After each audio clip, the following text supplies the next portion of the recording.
Bus எப்படி கூடுது, train எப்படி கூடுது? ட்ரெயினில் கோச் இப்போ சென்னை டு திருநெல்வேலி வந்தே பாரத் ட்ரெயினுங்க 8 கோச் தாங்க இருந்துச்சு, 16 கோச்சா மாற்றிருக்காங்க முந்தானத்துலேருந்து. 8 16 ஆக்கியிருக்காங்க. அடுத்து நினச்சுவாங்க 32 ஆக்குவாங்களா? நான் இன்னொரு ட்ரெயின் விடுவாங்க, அவ்வளோதான். அப்போ ஒரு ட்ரெயின் கொடுத்தியா, இன்னொரு ட்ரெயின் எதுன்னு கேட்பீங்களா?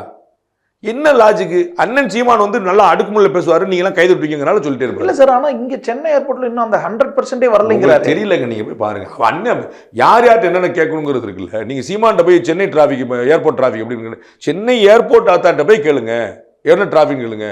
அவங்க பார்க் பண்ற இடமெல்லாம் விளையாடிட்டு இருக்காங்க, பார்க் பண்ற இடமெல்லாம் விளையாடிட்டு இருக்காங்க. எவ்வளவு கன்ஜெஷனா இருக்குன்றீங்க. டெர்மினல் 1 2 எக்ஸ்பெண்ட் பண்ணி போய் முடியல. அங்க விமானத்தில் டிராவல் பண்ணீங்களான்னு தெரியல. விமானத்தில் போனீங்கன்னா சென்னை வந்து அடுத்த 25 நிமிஷத்துல அடைஞ்சிருவோம். டிபெண்ட்ஸ் அப்பான் த டிராஃபிக் அடிமா, டிபெண்ட்ஸ் அப்பான் த ஏர் சொல்ல மாட்டான். நான் சென்னைக்கு போயிருவேன், இறங்க விட மாட்டான் என்னைய. ஃபிளைட்ல பைலட் என்ன சொல்ல கேளுங்க, ஏதோ சொல்லாங்க, நமக்கு என்னப்பா இங்கிலீஷ் சொல்லி விட்டு போயிருவீங்க. Depends upon the traffic. என்ன டிராஃபிக்? தாம்பரம் பல்லாவரம் டிராஃபிக்கா? இறங்க விட மாட்டாங்க.